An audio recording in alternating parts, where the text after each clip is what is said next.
আল্লাহ বলে হায়াত আর মউতের মাঝে আমি যে সময়টা দিয়েছি, হায়াত আর মউতের মাঝে আমি যে সময়টা আমি তোমাদেরকে দান করলাম, এই হায়াত আর মউতের মাঝের সময়টা যদি তোমরা আমি আল্লাহ তাআলার পথে যদি চলতে পারো, আমার দেখানো পথে যদি তোমরা চলতে পারো, রাসূলের আদর্শ যদি বাস্তবায়ন করতে পারো, আর নাই করো, যাই করো না কেন, ওয়াইন্নামা তুওয়াফাউনা উজুরাকুম ইয়াওমাল কিয়ামাহ, কিয়ামতের ময়দানে আমি আল্লাহ তাআলা এই হায়াত আর মউতের মাঝে যেই সময়টা তোমাদেরকে দিয়েছিলাম, আমি আল্লাহ তাআলার দাসত্ব আর গোলামি করার জন্য তোমরা কি পরিমাণ দাসত্ব করেছো, কি পরিমাণ আমার গোলামি করেছো, আর কি পরিমাণ তোমরা নাফরমানি করেছো, ওয়া ইন্নামা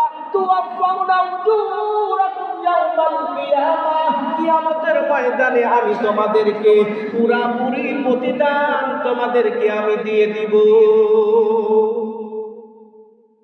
আল্লাহর বান্দা কিয়ামতের ময়দানে যখন আমলনামা হাতের মধ্যে পেয়ে যাবে, হাতের মধ্যে পেয়ে যাওয়ার পর আল্লাহকে ডেকে বলবে, মা লিহাদাল কিতাব, এটা আবার কেমন একটা কিতাব, কেমন কিতাব, লা ইউগাদিরু সাগীরাতান ওয়ালা কাবীরাতান ইল্লা আহসাহা, আমি ছোট থেকে ছোট যত নেক আমল করেছি, এই নেক আমলটা আমার এই আমলনামার মধ্যে লিপিবদ্ধ, আমি ছোট থেকে ছোট যেই গুনাহটা করেছি এটাও আমার আমলনামার মধ্যে আজকে লিপিবদ্ধ দেখতে পাচ্ছি।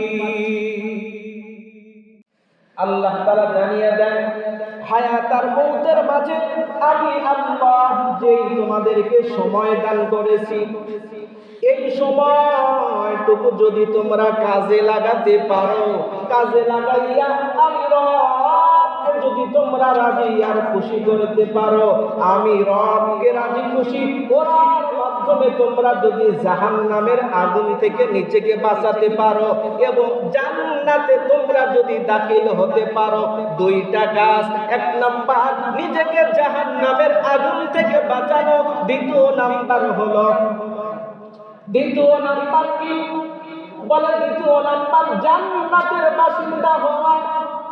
আল্লাহ তাআলা ডেকে ডেকে বলেন, ফামান যুহজিহা আনিন নার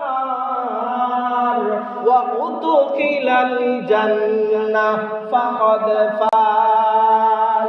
আল্লাহ তাআলা ডেকে ডেকে বলে, যে সমস্ত মানুষগুলো হায়াত আর মউতের মাঝে যে সময়টা আছে, এই সময়টাকে কাজে লাগাইয়া জাহান্নামের আগুন থেকে নিজেকে মুক্তি দিতে পেরেছে, রক্ষা পেয়েছে, জান্নাতের মেহমান হতে পেরেছে, আমি রব ঘোষণা করে দিলাম ফাকাদ ফাজ, ওই সমস্ত মানুষগুলোই সফল মানুষ। আল্লাহ তাআলা ডেকে বলেন, ও আমার বান্দা, আমি তোমাকে হায়াত দান করলাম, এই হায়াত পাইয়া তুমি আমি আল্লাহ তাআলার সঙ্গে তোমরা গাদ্দারি করিও না, নাফরমানি করিও না। এই হায়াতের হাকিকতটা কি তোমরা জানোনি? হায়াত কি? আল্লাহ দেখে দেখে বলে, ওয়ামাল হায়াতুদ দুনিয়া ইল্লা মাতাউল গুরুর। আল্লাহ তাআলা ডেকে বলে, ও আমার বান্দা, এই হায়াতের হাকিকত হলো ছলনাময় ভোগের ন্যায়। ছলনাময় ভোগ কারে বলে জানেননি? বলে খাদ্য সামনে রেখে না খেয়ে খাওয়ার ভান করাকে ছলনাময় ভোগ বলে, অথবা কাছে কোনো খাদ্য নেই, খাবারের ভান করা হচ্ছে, বলে এটাকে ছলনাময় ভোগ বলে।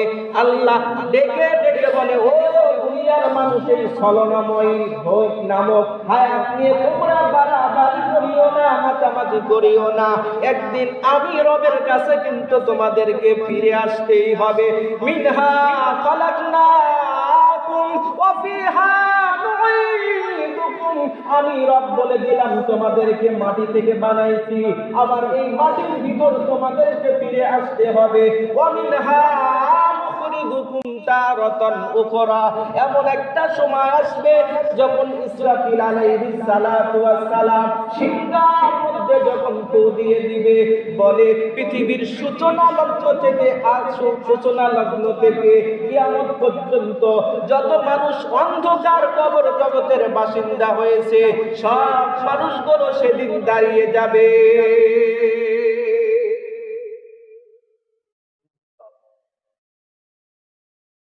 আল্লাহ তাআলা অপর জায়গায় ডেকে ডেকে বলে, ও আমার বান্দা, আমি তোমাদেরকে হায়াত আর মউত আমি আল্লাহ তাআলা দান করলাম, অনর্থক দান করলাম না।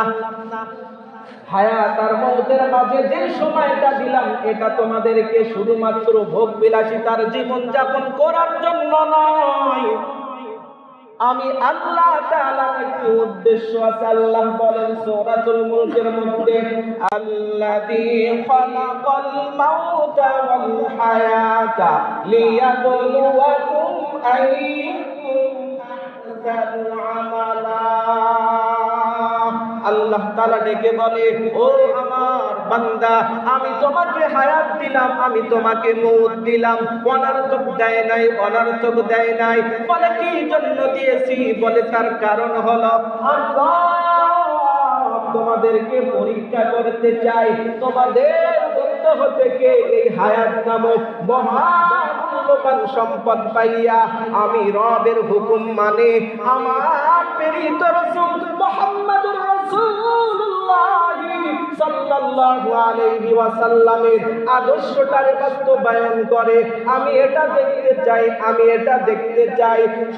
শুনে রাখো আমার বান্দারা, আমি তোমাদেরকে অনর্থক দুনিয়ার বুকে আমি পাঠাই না।